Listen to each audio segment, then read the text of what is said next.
And it says in verse 19, "Now the people came up from the Jordan on the 10th day of the first month, and they camped in," here's the word, Gilgal. Here's the town, Gilgal, "on the east border of Jericho." Okay, so again, as the map shows you, they cross the Jordan River, but before they get to Jericho, they camp at Gilgal. So Gilgal is located to the east of Jericho.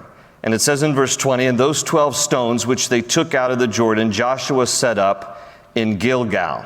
And then he spoke to the children of Israel, saying, When your children ask their fathers in time to come, saying, What are these stones? Then you shall let your children know, saying, Israel crossed over this Jordan on dry land.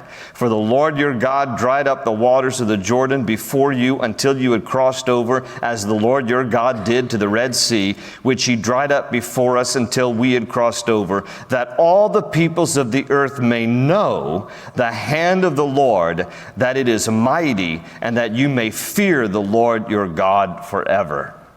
So if you're taking notes, there's a couple of things that Gilgal teaches us. Gilgal, number one, is a place for remembering. It's a place for remembering, because these 12 stones were to be a constant reminder to them of what God had done, the faithfulness of God to deliver them into the promised land just as he had promised. And it is important for every single one of us never to forget the goodness of God.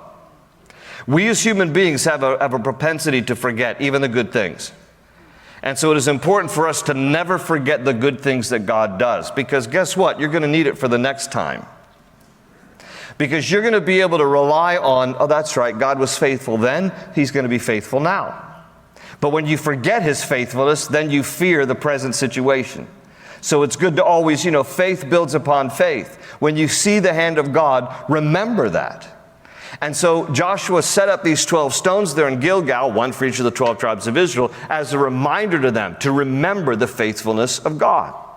And I want you to notice that in particular, and I alluded to this a couple of weeks ago before we got to this verse, but again, verse 21 says that then he spoke to the children of Israel, saying, When your children ask their fathers in time, saying, What are these stones? Then you shall let your children know. So, men, listen, if you are a godly man with children, it is your responsibility, not solely, okay, because moms can contribute in wonderful ways to the spiritual development and nurturing of your children.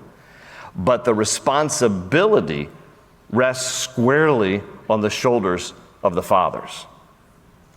You know statistically how many men are in jail because they didn't have a father?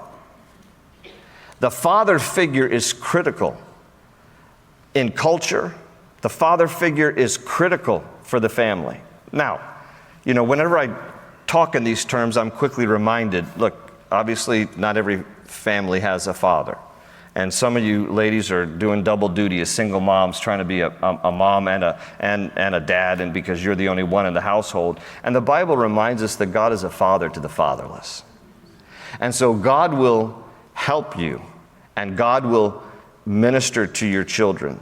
And God will provide other godly men who will be influential in the lives of your children to help. But that aside for the moment, where there's a family where a dad is someone who loves Jesus, your responsibility is to help raise your kids in the ways of the Lord. And that falls on the dads. When the children ask their fathers, what do these stones mean? Then the dads are to speak up and say, well, this is where Israel crossed over on dry ground. This is where God did a mighty thing. And don't you ever forget the faithfulness of God. So this is a responsibility that we as men, as dads, need to own in the spiritual leadership, the loving spiritual leadership of the next generation. And I love the way the chapter ends, that all the peoples of the earth may know the hand of the Lord, that it is mighty, and that you may fear the Lord your God forever.